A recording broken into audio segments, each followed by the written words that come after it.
Today I'm installing the F150 LED's auxiliary switch panel because the 6 that come from the factory just wasn't enough. Welcome to the Never Ending Weekend. Are we recording?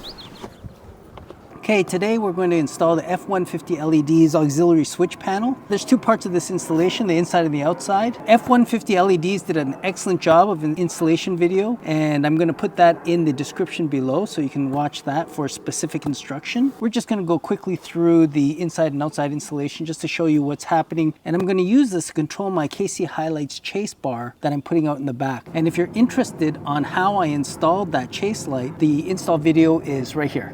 You might be asking yourself, are not the factory auxiliary switches enough for you? They are for most things, but as you'll see in the other video, the chase light has so many different modes in it. I just wanted some more options in terms of turning them on, so I got this switch panel. This switch panel, in my opinion, looks the most stock for the Bronco. It's the cleanest installation. It only has 6 switches, well only, plus the 6 that come with the truck.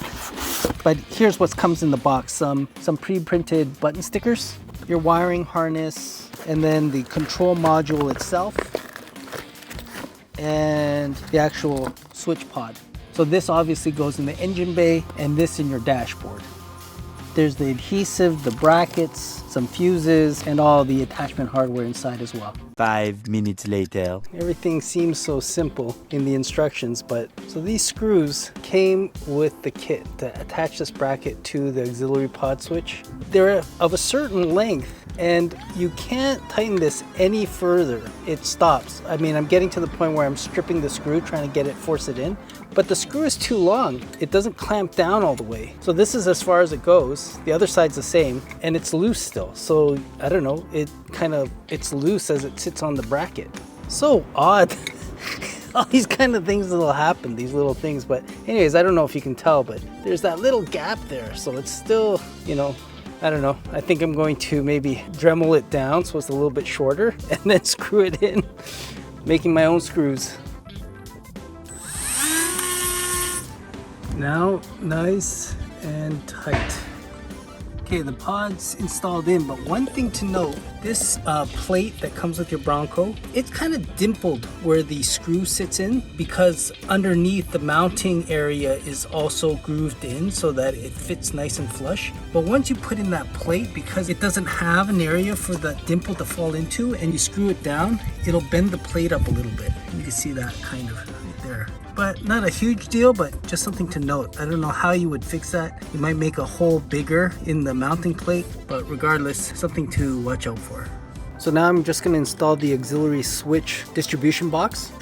There's nothing better than the sound of drilling into a brand new car.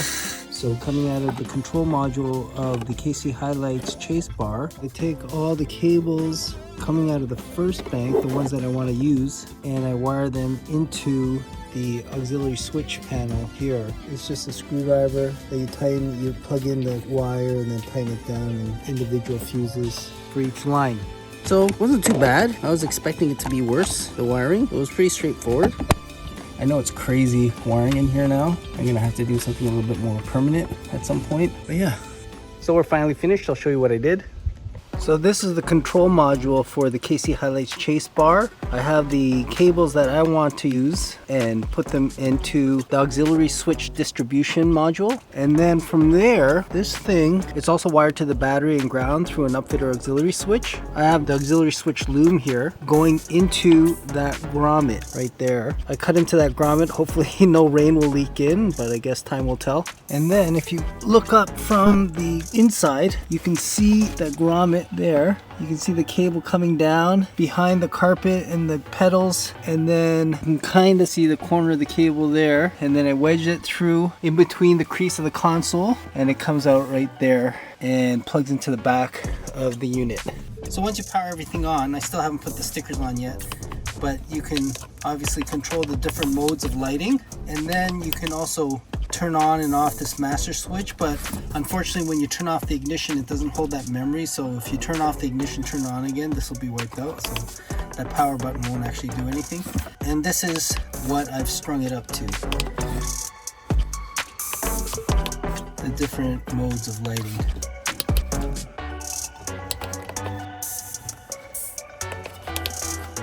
And what's interesting is if you press 2 buttons, it has kind of an additive effect of all the different modes. So you get some really interesting patterns. So that's all she wrote, pretty straightforward. Check out my other installation of the chase light if you want. And until next time, have a great weekend, everyone.